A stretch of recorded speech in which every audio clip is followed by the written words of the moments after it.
Biblical language. All are men in eternity. Rivers, mountains, cities, villages, all are human. And when you enter into their bosoms, you walk in heavens and earths, just as in your own bosom you bear your heaven and earth. And all that you behold, though it appears without, it is within, in your imagination, of which this world of mortality is but a shadow. William Blake's Jerusalem, Plate 7117. You may ask yourself what Blake is talking about, yet this is the language of the Bible. Biblical language evokes rather than describes. It is telling of another world, another man, and another age, for in truth, all of the places in the Bible are human. In the book of Revelation, John sees Jerusalem become a woman, descending out of heaven adorned like a bride for her husband. And in the 5th chapter of Micah, we are told that Bethlehem is that woman out of which God comes. Listen to the words carefully. You, O Bethlehem, are so little to be among the thousands of Judah, yet from you will come forth for me one who is to rule in Israel, whose origin is from of old, from ancient times. Therefore he will give them up until that time when she who is in travail has brought forth. Then we read in the 63rd chapter of Isaiah, O Lord, thou art our Father, our Redeemer from of old is thy name. Here we see the Ancient of Days as our Father and Redeemer, and like Bethlehem, we are all in travail, redeeming everything and bringing forth the Father of all life as our very self. One day you will know an imaginative world where the mountains, rivers, cities, and villages are human. Everything will be possible to you there, for when your imaginative faculties awaken, every thought is objectively real. I don't care what it is. Your every imaginal act will instantly become an objective fact. This we are told throughout the Old Testament, but its language evokes and man finds it difficult to understand. In the 14th chapter of Jeremiah you will find these words, Thou, Lord, are in the midst of us. We are called by thy name, leave us not. The Lord's name is I Am. How could anyone exist and have the name I Am taken from him? If you couldn't say I Am, you would cease to be. You could suffer from total amnesia and not know where you are, who you are, or what you are. But because God remains faithful to his pledge, you can't stop knowing that you are. And that which is buried in your soul must come forward. And when it does, you are God. You don't boldly claim, I am God, without any assurance that you are. That would be silly. To walk the streets proclaiming, I am God, not having had his plan of salvation unfold within you, would be the height of insanity. But when he reveals himself in you, you don't proclaim it to anyone. You simply know it and live by this knowledge. And the only way he will ever reveal himself in you as you is to have his Son stand before you and call you Father. Then, having fulfilled the 89th Psalm, you too will say, I have found David. He said unto me, Thou art my Father, my God, and the rock of my salvation. When this lad stands before you, you know exactly who he is and who you are, for this relationship was established before that the world was. Knowing you are the eternal God who is Father, you will share this fantastic knowledge, not expecting 100% acceptance, but allowing everyone to respond to what you say. Seeing your weaknesses and limitations, some will believe you and some will disbelieve. Don't let it matter to you, simply tell it and go your way until the end of your allotted time. Then, with the discarding of your garment of flesh and blood, your weaknesses are removed and you awaken as God. Those who heard and accepted your experiences will prove your words in the not-distant future, and they too will awaken as the Ancient of Days. Mortal eyes cannot see the being I really am. I know I am the Ancient of Days. I never began and I will never end. I appear to have begun in time. That is because I buried myself in my creation in time. I am the Melchizedek of Scripture, he who has no father, no mother, no genealogy, no beginning of days or ending of days. I am eternity, buried in and waking in my creation. And because I am the Father of all life, my son, David, the personification of everything I have given life to through experience, will stand before me to witness my fatherhood. David's father was called Jesse, which means I am. It is that father who, recognizing David, says, Thou art my son, today I have begotten thee. This experience will be yours when you come out of the fiery furnaces, which each one of us must and will go through. Did the Lord not tell us, "I have tried you in the furnace of affliction"? Experiences for my sake, for my own sake I do it, for how should my name be profaned? My glory I will not give to another. There is only God, so he cannot give his glory to another. Having buried himself in his creation, when he rises from his burial place, he is still God, but enhanced beyond measure by reason of becoming his own creation and rising in it, individualized. We are all members of a body which shares in this grand play of rivers, mountains, cities, hills, and villages, all of which are humanity, all men in eternity. Have you ever reclined in a chair with your eyes closed as in sleep, and pictured a stream of water, so real you could put your mental hands in it, and they are wet? When you cupped your hands and brought them to your mouth, could you feel the water going down your throat? If you have, you know that the state you have entered is very real and personal. That is the power which is in store for you. That is your power tomorrow, when everything will be at your disposal, all based upon your own wonderful human imagination, for that is God. Taking upon himself all the weaknesses and limitations of the flesh, God became as you are, that you may become as he is. And when he awakens within you, you are he.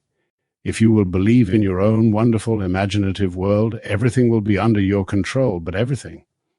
And you will know that everyone in your world is within you to be contacted at will, that no one can escape you. And when you rise within yourself, everyone rises with you.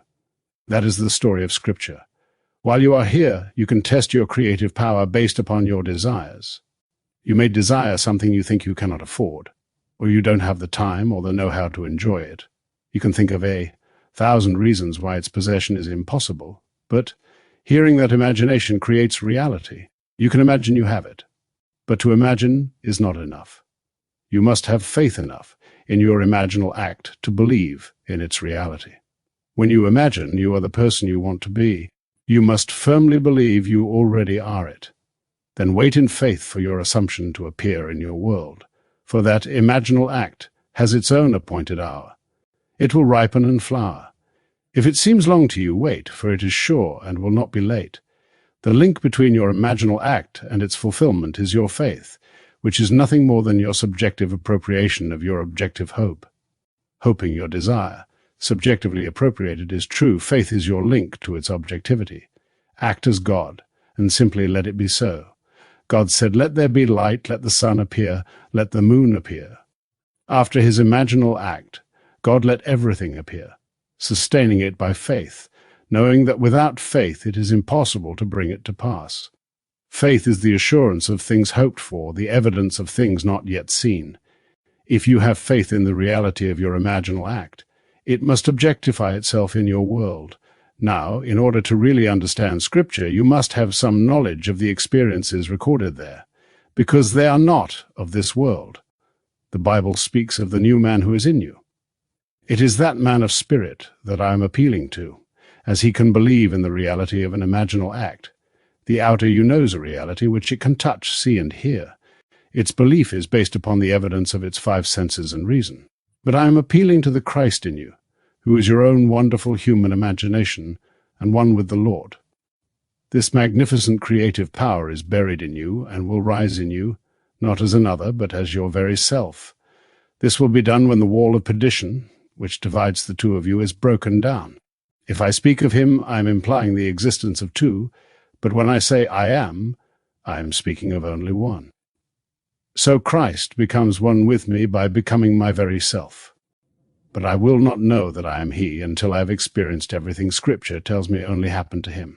My rebirth is the result of the resurrection of Jesus Christ from the dead, for it is said that he rose from the same grave in which he was buried. Since there is only one skull, only one grave, and I awoke within my skull to discover I am alone, am I not the one who lay down there to sleep? If asked who was having this experience, I would answer, I am, and I am is not two, I am is one. I awoke in Golgotha, my own skull, and I came forth from that skull, as it is said that Bethlehem will bring forth someone for me, one who will rule as God.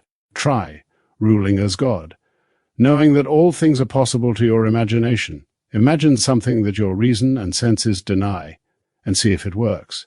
If it does, Then did you not rule your world as God? That's how God acts. He imagines and lets it appear. And who is he? The Ancient of Days. In the book of Daniel, you are told, there came one, like a son of man, who was presented to the Ancient of Days, and they became one.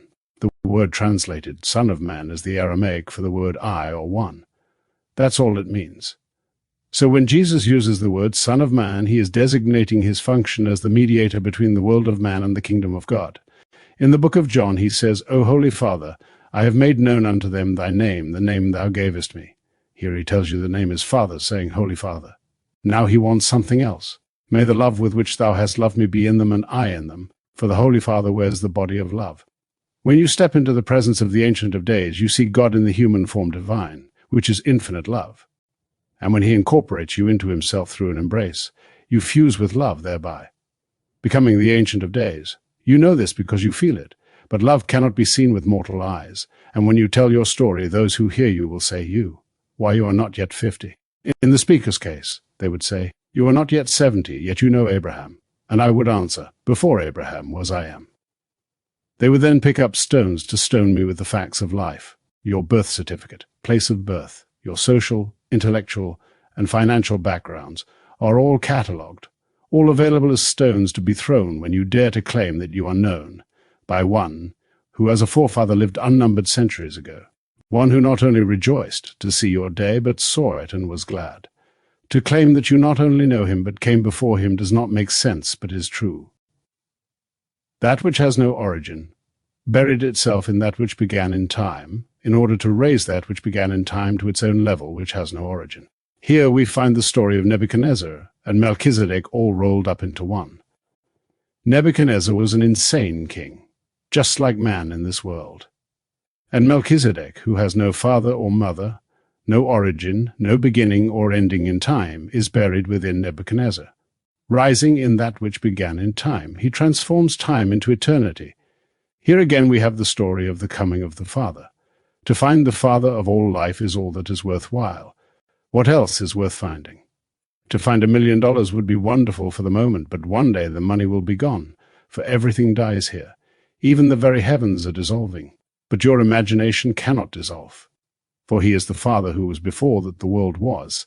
So when imagination rises in you, you are God, even though you are still in a garment which wears out. And when the world calls you dead, it is because you have returned to the Father as the Father. As imagination rises in you, you understand the words, I came out from the Father, and I have come into the world. Again, I am leaving the world and returning to the Father. Now the same, I makes this statement, go to my brothers. If we are all brothers, we do not differ from this one, I, in whom the whole thing took place. The gospel is only the record of experiences seen and heard in the soul. So go and tell my brothers I am ascending unto my Father and their Father, to my God and their God. There is no other Father but the one Father, and no other God but the one God, who is in us all as our own wonderful human imagination. When you say, I am, that's he, and there is no other God. You will not know you are God, however, until Scripture becomes alive and fulfills itself in you. For that purpose and that purpose only did you come into the world. You did not come here to put things right, as the priesthoods would say.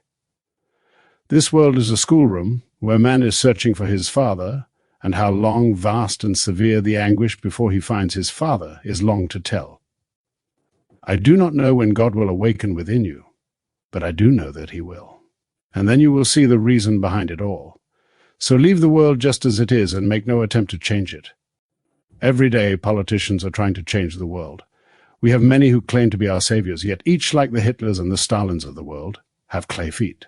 Still, people will believe in them, and you can't stop them, because they are dreaming. Being all imagination, you can't stop man from imagining, and imagining creates reality. Tonight they are trying to stop cigarette smoking. They tried to stop alcohol back in 1919, and in their doing, those who lived in the gutter became billionaires, making billions that they could not, and did not, declare for taxes.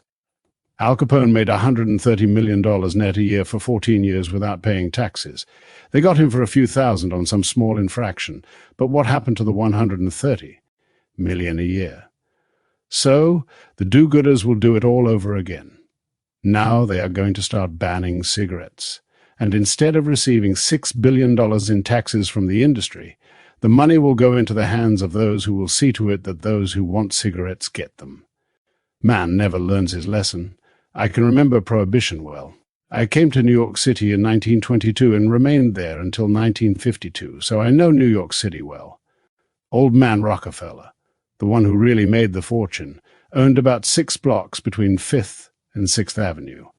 His entire family occupied 1 block on 54th Street. Before Radio City was built, he owned and rented out the 2- and 3-story buildings there. One day his son said, "Do you realize that all of those buildings are speakeasies?" Here was a Baptist who gave millions for the dry campaign, renting houses to be used as speakeasies. So you see, you can blind yourself to anything. I tell you, prohibition is stupid. You can educate a man out of a state, but you cannot prohibit him from occupying it. If I told you I would give you the earth if you would not think of a monkey for the next 24 hours, I would keep my earth, for you could not do it. Every commandment that is negative will be broken. For God has consigned all men to disobedience that he may have mercy on all. The moment I give you a command that is negatively worthy, I have consigned you to disobedience. There is only one commandment which is not negative. That one is love thy father and mother. Every commandment has to be broken, yet man thinks he is so holy. A man who recently celebrated his 100th birthday was asked what he thought contributed to his longevity, and he answered, "Smoking. I have been smoking every day of my life since I was 8 years old." Another lady, dying of throat cancer at the age of 30, told reporters that she had never smoked a cigarette in her life. "My mother never smoked or drank, yet she died a very painful death at the age of 62. My father drank like a fish. He broke every health code. He never read anything concerning what he should eat in order to live. He just lived. He ate what he wanted when he wanted it. He drank what he wanted when he wanted it, and died at 85 from sheer exhaustion." Having these 2 examples before me, I don't believe in this nonsense relative to what I should eat and drink. I will wear out this body just as I have a suit of clothes, and when I do, men will call me dead, but I will not be dead. I will be one with the awakened Christ, for I have experienced Scripture. David, in the Spirit, called me Father, so now I know my name and will return to that awareness. Remember, the Bible evokes, it does not describe. There are 3 kinds of writing: journalism, literature, and Scripture. You can study journalism or literature, but not Scripture, for it is all revelation, all vision, written to evoke, not describe. As the visions possess you, you will discover that everything in Scripture becomes man. The rivers, mountains, cities, villages, all are man. In the 4th chapter of his book, Daniel shared his vision, saying, "I saw a watcher, a holy one, come down from above, and heard him say, 'Cut down the tree, cut off its branches, strip its leaves, scatter its fruit, but leave the stump bound in iron and bronze.' Now the tree becomes a person. Water him with the dew of heaven. Take from him the mind of man, and let his habitation be among the beasts until 7 times pass over him, and he learns that the Most High rules the kingdom of men and gives it to whom he will, even to the lowliest among men." The tree spoken of here is the tree of life, which grows in the human brain. It has been cut down to the root, but out of that tree of life, called Jesse, will come a shoot, which is what the Father is waiting for. He is waiting for himself to come out of man, individualized as the man he is bringing with him. So God, he who created the world and all within it, descended into his creation. And when he rises, in all, he wipes away time and space as we know it, and becomes the only reality. Now let us go into the silence.